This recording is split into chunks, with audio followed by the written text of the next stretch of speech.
I'm so excited. Our podcast title for today is The Rise of the Sensual Serpent with the absolutely beautiful Deva Wild. Embodied grace and devotional living, the body as temple, where breath becomes prayer and the body remembers its sacred rhythm. Welcome, Luminous Ones. Today's guest is someone whose work has long danced through sacred circles and intimate initiations until now.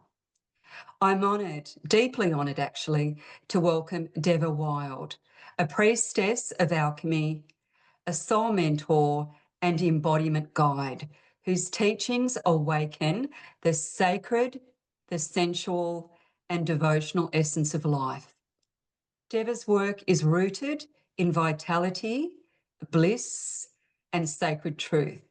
She guides women to embody their power, soften into love, and live in deep reverence for the body as temple. Through her Sensual Serpents Teacher Training and soul mentoring journeys, she opens portals of transformation where every sacred breath becomes a return to the sacred. I feel really deeply honoured and very blessed. This is her first ever podcast appearance, a moment that feels exciting, rightful, and deeply aligned. Let's dive into the magic of Deva Wild. Yay. Hello, my beautiful sister. How are you today? Hello, darling. Thank you so much for having me on the podcast today. I feel incredible and amazing, and I feel very blessed and honoured to be here. I have to say, I've experienced your medicine in the flesh, and it was absolutely transformative, life-changing, and I absolutely adore your work and everything you do. So I'm so excited to dive deep into these questions for you, my love. So here we go. What does devotional living mean to you, and how does it show up in your everyday life? Thank you, sweetheart. So for me personally, it's how I honour the sacred within all of life. So it's a way of being that keeps me close to spirit, to love, and to truth. And for me, it's a lived, embodied, cellular experience to meet life as a ceremony, even when there's difficulties, even when there's rupture, and to return again and again to our sacred bodies, which holds the altar of truth. So rather than escaping or bypassing, we come home to the body ourselves. And we transmute pain into nectar, shadow into wisdom, and chaos into creative power. And it's a remembrance of the ancient ways and to anchor them into modern day living, modern day life, in every breath, in every gesture, and every offering. And how this shows up for me is the way that I treat my work as an initiation rather than a business. In everything that I do, everything that I create, every retreat, every ceremony, every one-to-one private mentoring journey, it's built with energetic integrity. And it's the Beautiful. way that I honour the reverence for the unseen, where I speak to the land, I speak to the caves here in Ibiza, I speak to the water, I speak to someone that I know. And it's the way that I choose beauty as a frequency. Wow. I just got spidey sense, goosebumps, that beautiful serpent rising, the Kundalini rising as you spoke. Words are just, they're beautiful openings. And the way you described that felt like an activation. So illuminating. Thank you for that. Thank you, You've darling. yes, you've this is your first ever podcast after years of invitations And I know you do the deepest, most sacred work. So, what made this moment feel like a yes for you? Yeah, thank you, darling. There's, excuse me, there's actually layers to this question. And the first one was because it was you. And I feel you and I honor and respect the work that you do. There is also a deeply woven connection to Australia. It's where I lived for 2 years. The Yes. land there activated and woke, I would say, my leader. It woke my leader, my facilitator, and the act of service within my soul. It stirred it, it woke me up. The ancient wisdom and medicine of the land woke my ancient medicine up. So I felt your offering of inviting me in with you connected to the lands there. There was an alignment and a yes in my system, which, yeah, it felt rightful. It was like, it was a soul, yes, this is time. There was also, I've just started working and co-creating with another incredible, beautiful woman called Josie. And she created something called Rebellious Essence. Oh, wow. And What a great it's name. absolutely out of this world magic. And we co-created a retreat where she brought lots of facilitators from around the globe together. And whilst I was in that retreat space, facilitating and receiving, my soul was shining brightly, saying, be brave, be bold, let the world see your medicine, let the world see your gifts. And as I came out of the retreat, your email came through. Oh, wow. And I was like, Divine be timing. bold. Oh, divine timing. And Be even your bold. retreat, Deva, your retreat, I've been following you, as you know. I adore everything you do. And I'm thinking, oh my goodness, I have to get to one of those magnificent retreats. It looked just Honestly, incredible. yes, Yeah. yeah. Rebellious Essence, which Rebellious Josie essence. Yeah. runs. Yeah, Rebellious Essence, which Josie runs, is she'll be doing that around the world. And then I do the retreats once a year here in Ibiza, and Yes. also included in the teacher training now. So facilitators can come from around the globe together to facilitate to one another, to Wow. initiate the confidence so that they can Wow. go That's back to their great. communities. Oh, I love that collaboration, that There's, li- co-creative space of there's coming together as layers. leaders of, love, just I love that. That's amazing. Can you share the origin story of Sensual Serpents and what this journey has meant for you and for Mhm. your first initiates? Yes, thank you. Thank you, darling. So, Sensual Serpents has been something that's been birthing in my body and in my womb for many, many years. And it feels like it's a merging of my life experiences and my life's trainings, teachings, like travels, like all the people I've ever met, all the people I've ever sat with, all the people I've trained with, all of the wisdom and the knowledge woven together has come to form Sensual Serpent. So, Sensual Serpents is a sacred embodiment and sensual dance training that guides women through the chakras to awaken Shakti, to liberate their energy, and to become radiant, grounded leaders who embody love, truth, and devotion. So it's a merging of all of my life's work, all of my life experiences, from deep personal experiences within relationships to reclaiming my pure sensual, erotic energy and my healing journey. So we learn through relationships with ourselves, with our partners, with life, and they shape us. And when I brought my human life and embodied more of my spiritual nature, everything changed for me.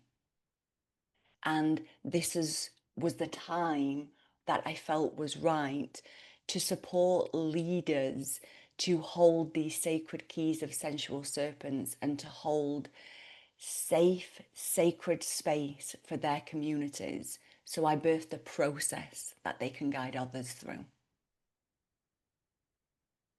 Once again, tingles of absolute delight. Oh, yeah, so beautiful. The same way you feel a deep resonance with our sacred land here in Australia, I absolutely love where you're currently living. And I have a real connection to, the Oracle of Delphi, Apollo, that beautiful kind of the ancient temples of the Mediterranean.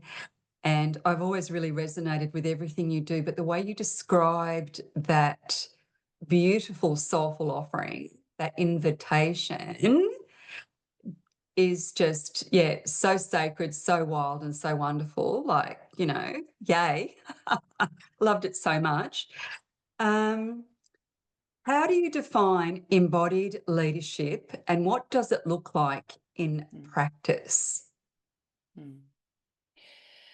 So embodied leadership for me is around attunement and sensitivity and deep embodied awareness.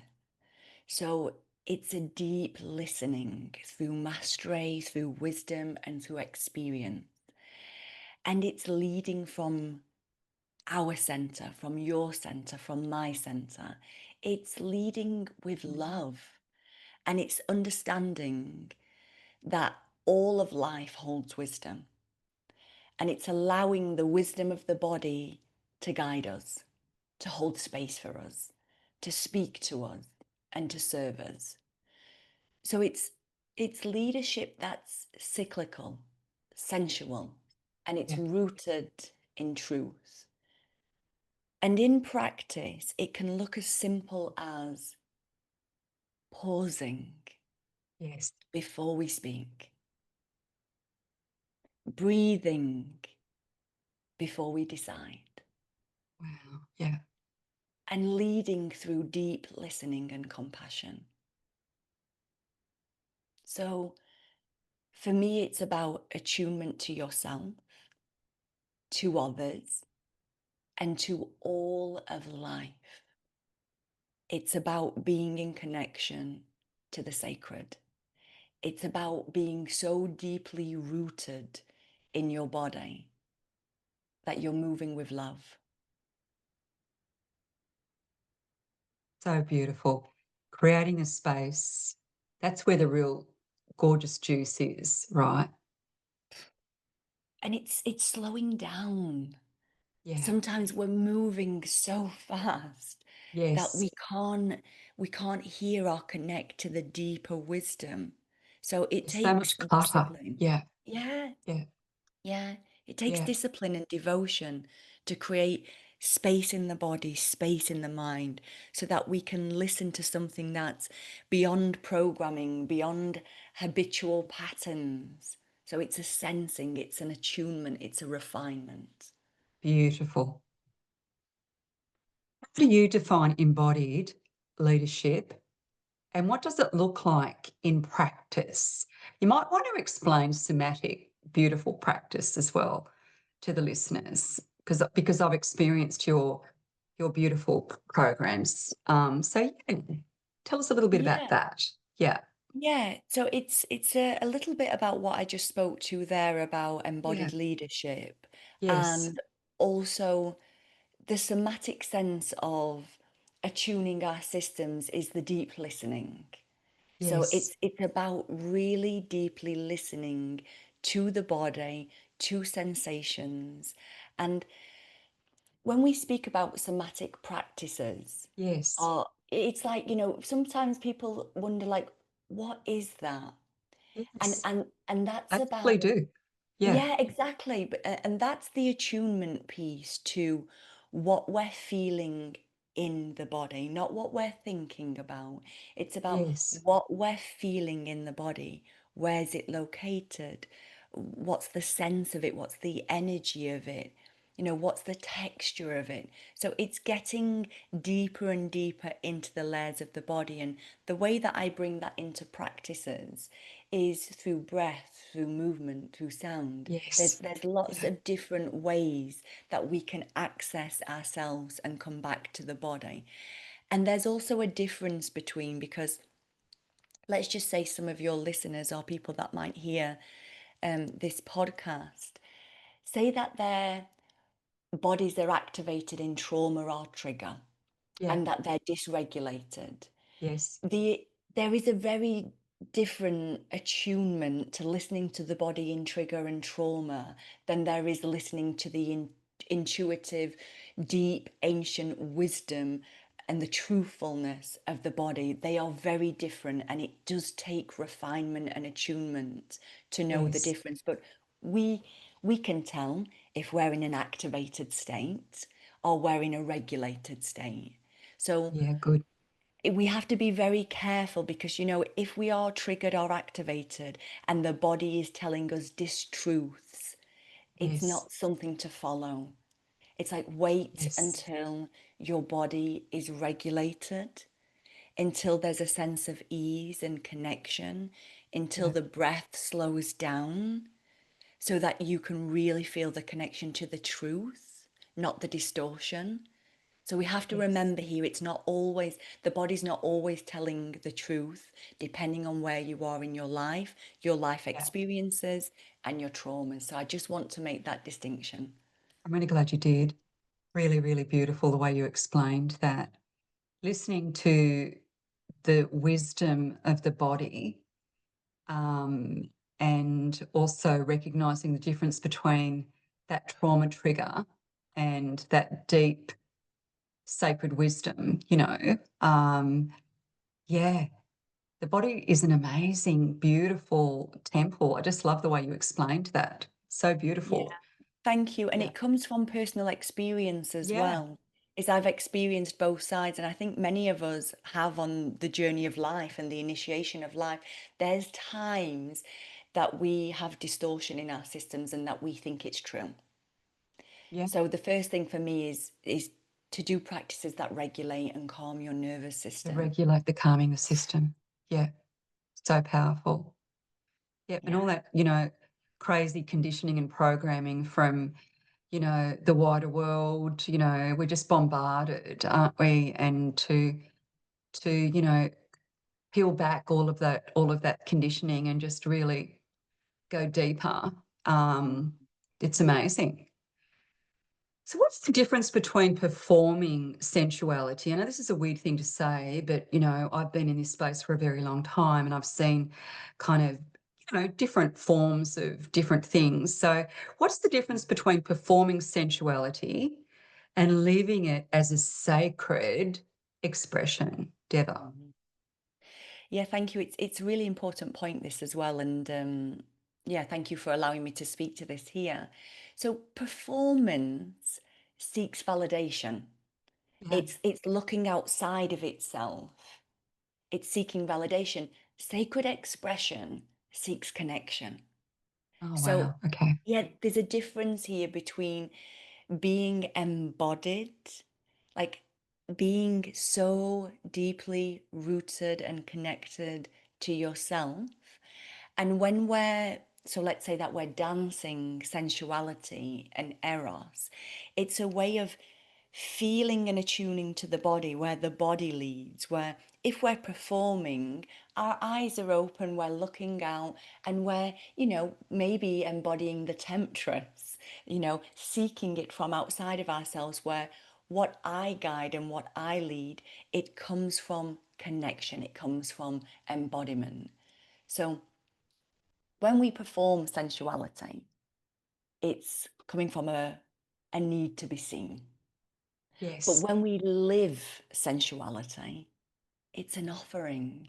It's how Shakti moves through us. So it Yes. can be wild, it can be messy, it can be tender. It's less about how we look and more about how we feel.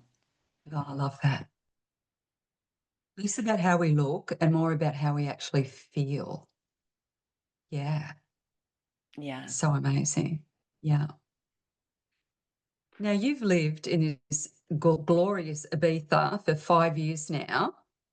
How has the island shaped your work, your beautiful rhythm, your medicine, your magic. Yeah? So, wow. I'd never been to Ibiza before I moved here. So that was a sacred knowing, and also leadership from my partner, having this knowing that this is where we were meant to rest and build our lives.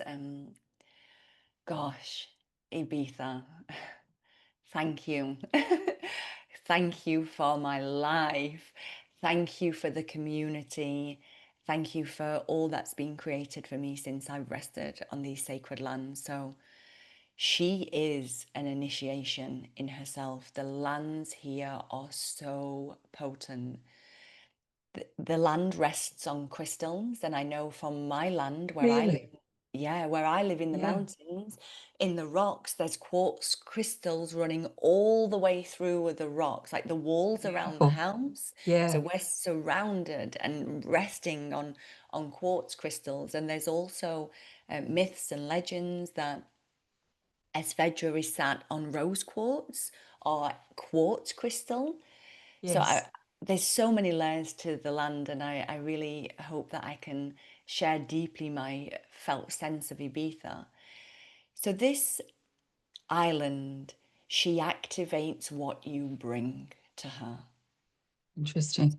So whatever you're feeling, whatever you're channeling, whatever you're moving through, she amplifies it.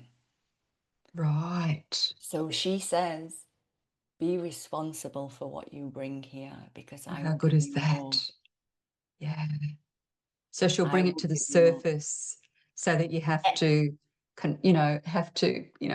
deal with it. Yeah. She Yeah. brings everything to the surface, but she amplifies what's already there. Okay. So say that you're wanting to birth something. So I came here, with sensual serpents in my womb. Whoo, she amplifies it. She Fabulous brings name, it to by the, the way, oh my Deva. gosh. Oh my God. So good. So great.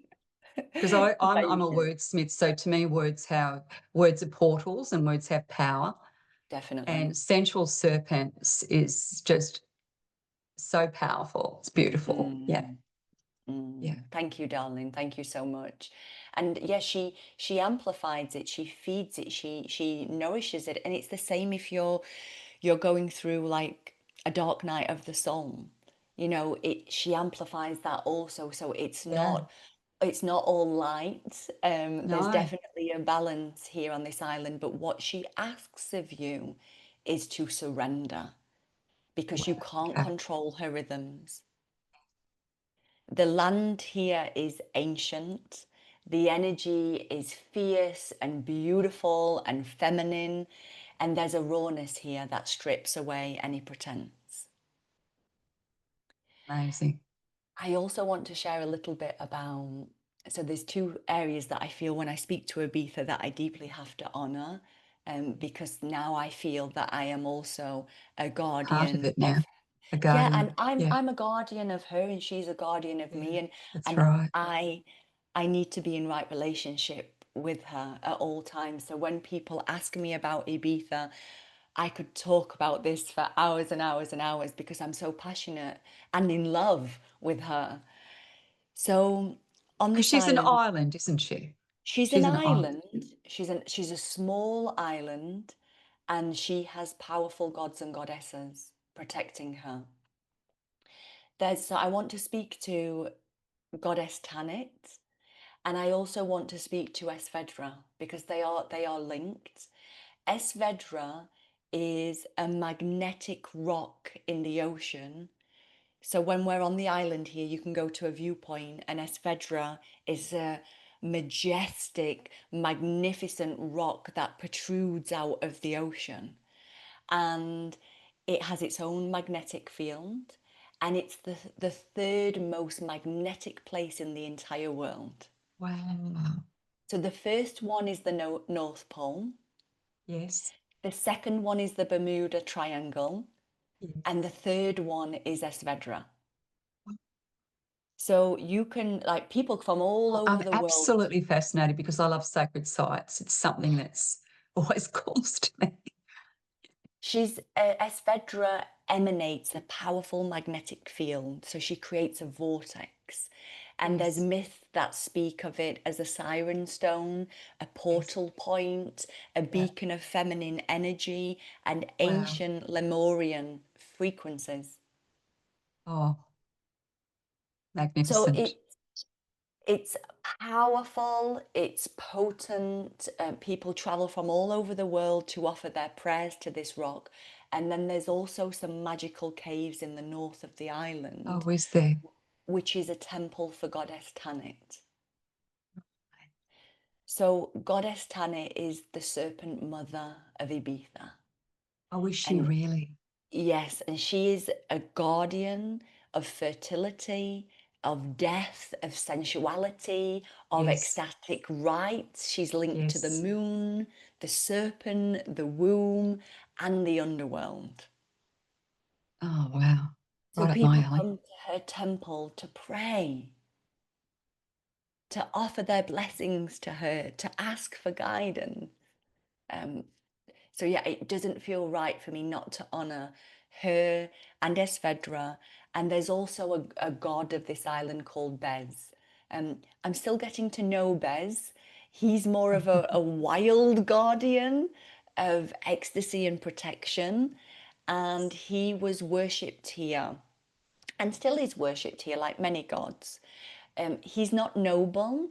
He's wild and playful and fierce. Like a And beeper, right? yeah, exactly, It's exactly, similar to a beeper, which is playful and, mischievous and exactly that. inquisitive and a And bit naughty, hedonistic. but isn't that Yeah, wonderful? Yeah. yeah, it's the hedonism here. Yes. And that's where it feels like, you have the Bez energy, the masculine, the playfulness, the laughter, the dance, and then you have Goddess Tanit, which is like the sensuality, the eros, the dance, the fertility. And then you think Ibiza, people come from all over the world They to do. dance on And this they've probably been magical doing that island. forever, for eons and eons and eons, right? Yeah, Yes, I yes. love that.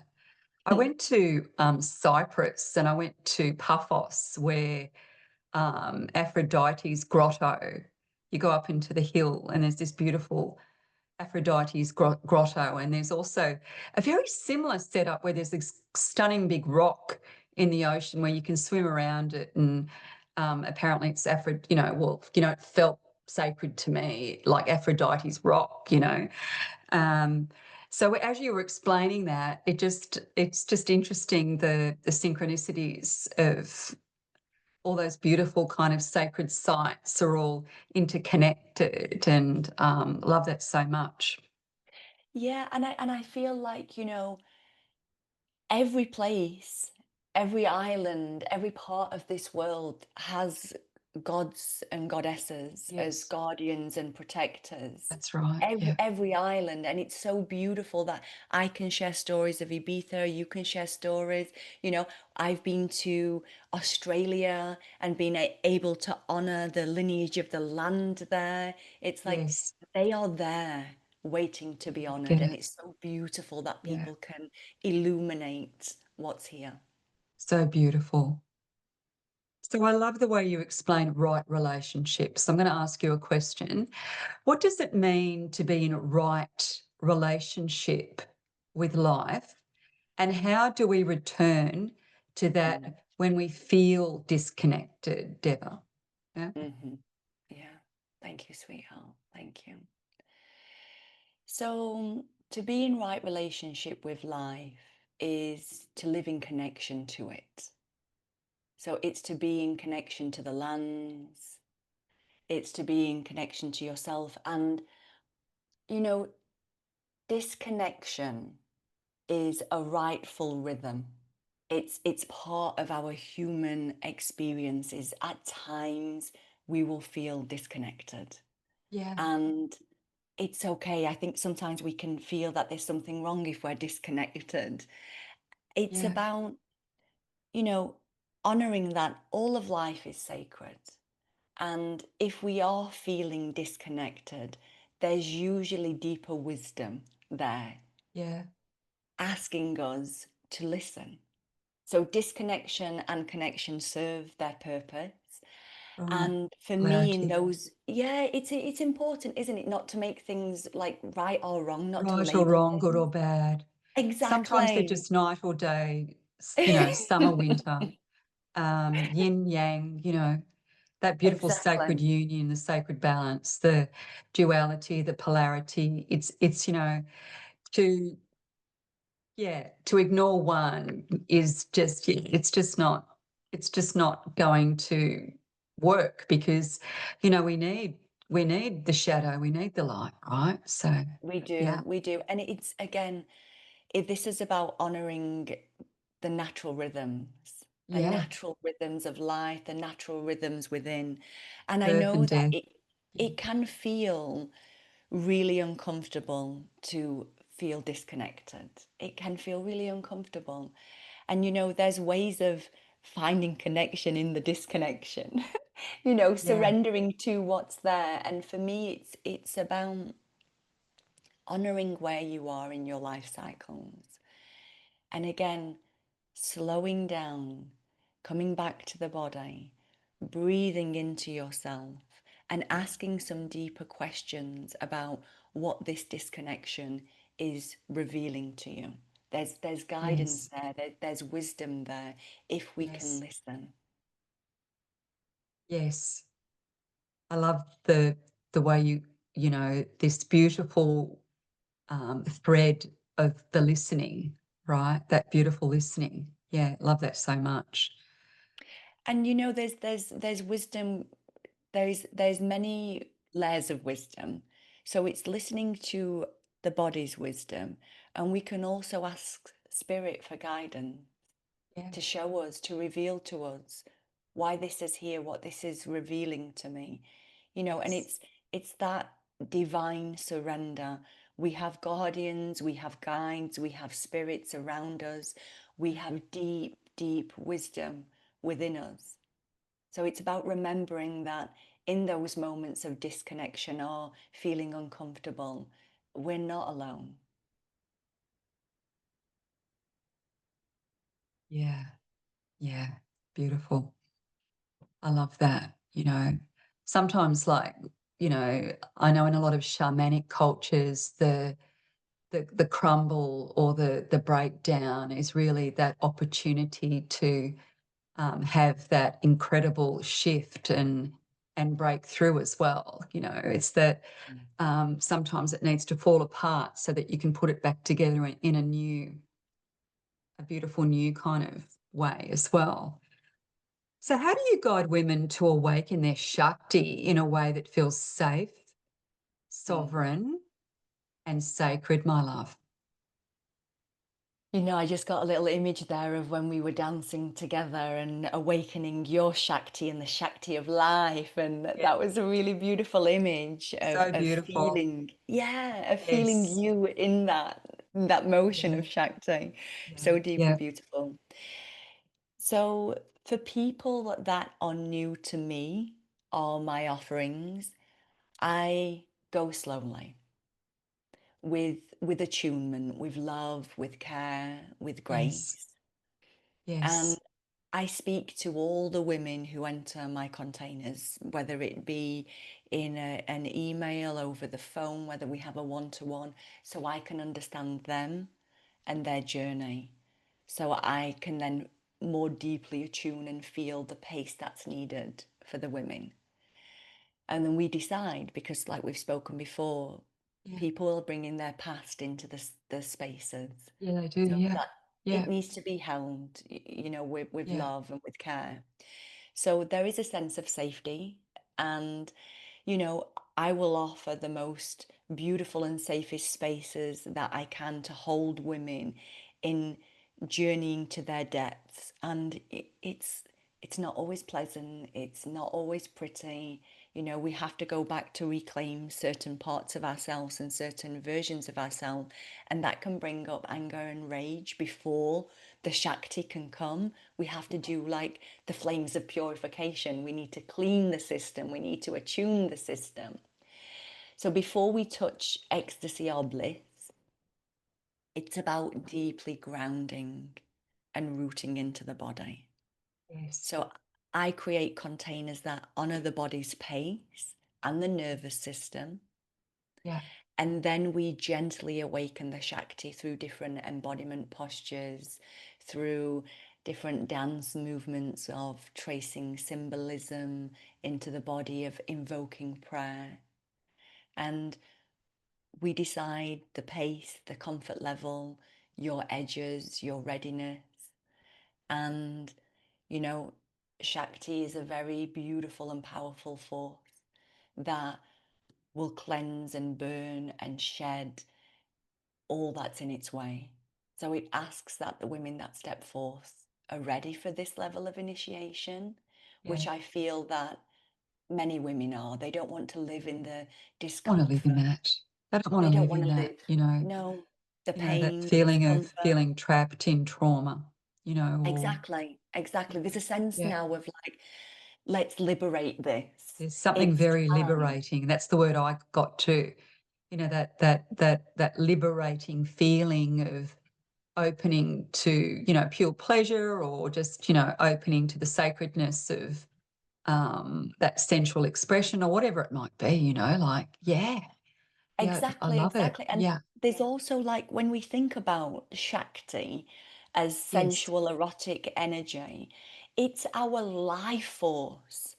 It's our radiance, it's our magnetism, it's how we birth our life, our creations, our work. It's how we embody our gifts. It's like who would want to live with that like tame, tampered down? No, no, So no. yeah, liberation feels rightful. Liberation, and when you liberate yourself, you create that ripple effect, that osmosis through the sacred feminine all over the planet, right? So, there's something incredibly transformative and healing, um, you know, yeah, that those beautiful portals. I love that so, so much. That's so incredible. And I can say from personal experience that you do create that beautiful, safe container, and you do feel held, and there's something so cyclic and flowy and just, yeah, beautiful about it. So love that so much. Yeah, and I just want to add to that as well Yeah, that, you know, when we embody this energy, we become walking permission granters for other women to embody yeah, their sensuality. yeah. And it's also how people embody it and live it is so unique and different. So it's about connecting to the natural rhythms of your Love that so sensuality much. and your eros. It's not about being the double or the copy of Stereotype. someone else. Yeah. Yeah. We all have an like a natural essence to be in our own eros and sensuality, and it's about invoking that naturalness within you. Wow. Never heard it explained quite that way. So amazing. If your body could speak as the oracle, what would she say today? What needs to be said? Mm. Gosh, so many things that she could The say. big one, I know. Yeah. Mm. One thing that comes up for me over and over again is trust. Trust your rhythm, trust your breath, trust your pain. Keep softening, keep opening. Beautiful. Yeah. Love that. So, love, to finish up our beautiful conversation today, I thought I'd pull a oracle card from my Moon Temple Oracle deck. And of course, it's totally appropriate. You can't make this up. It's number 25. It's the sensuality card. And it's beautiful, goddess Anana. And the words are, I open all my senses to fully experience sacredness in the flesh. Mm. Soften, open, enjoy. I'm not going to read the whole thing. I'm just going to read this little part here. The sacred is not outside of you, but found within you. It is through your precious body temple that you commune with the divine. When you deliberately open your physical senses, your psychic abilities are heightened. Your body is a conduit for spirit. Your sensuality is the heartbeat of the divine, pulsating within you, all around you, and radiating from you. Oh my goodness. Wow. It's so interesting that you pulled that card.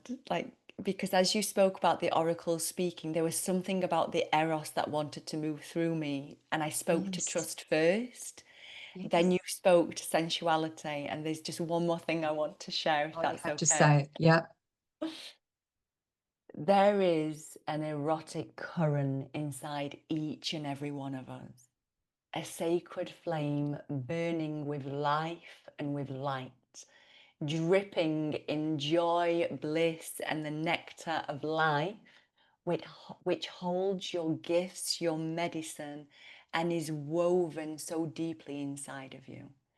Be bold, be brave, and give yourself permission to express the truth of your soul.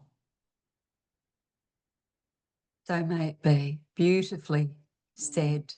That felt like an invitation, an invocation, a magnificent activation. Thank you, my love. So beautiful. So please, please, please look up the most amazing Deva Wild, the Priestess of Alchemy. She's a soul mentor, an embodiment guide, and her work has long rippled through intimate communities in Australia, in Ibiza and the UK, like this underground river of initiation. Thank you so much for coming on Ask the Oracle. I love and adore your work. And yay, I just feel so blessed. Thank you, my love. Thank you, darling.